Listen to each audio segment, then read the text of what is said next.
জয়গুরু, সবাইকে জয়গুরু। কারো যদি গা বমি বমি করে তাহলে কয়েকটা উপায় সে নিতে পারে।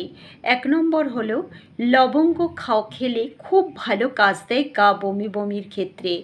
দ্বিতীয়, দূর্বার রস যদি মিছরি বা চিনি দিয়ে খাওয়া যায় চেটে চেটে, এটাও খুব ভালো কাজ দেয়। আর বড় এলাচ ভিজানো জল বা ফোটানো জল, এটাও খুব ভালো। আর তার আরও একটা খুব কার্যকরী, সেটা হলো জিরে আর জোয়ান।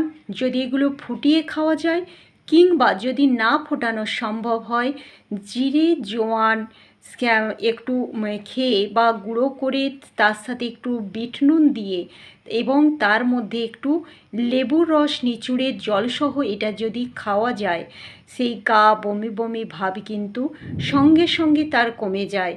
আর এটা তার ক্ষুধাও সৃষ্টি করে। যতক্ষণ গা বমি ভাব থাকে ততক্ষণ কিন্তু খিদেটা ঠিক জোরদার হয় না, খেতে ইচ্ছাই করে না। কিন্তু যখন এইটা খাওয়া হয় তখন কিন্তু খিদের ভাবটাও এসে যায়, জঠরাগ্নিকে সবল করে তোলে। এমনিতে জিরা পেটের পক্ষে খুবই ভালো, আর পিত্তের পক্ষে জিরা খুবই কাজ দেয়।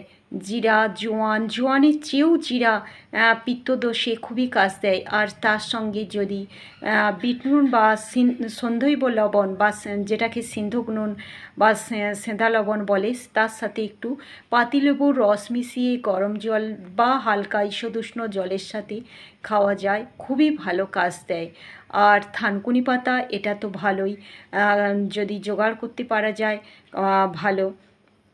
তো এই গা বমি বমি কেন করে, সেটা কারণ হলো যখন আমাদের শরীরে কফটা বেড়ে যায় তখনই কিন্তু সেই খাবার হজম হয় না, গা বমি বমি ভাব সৃষ্টি হয়।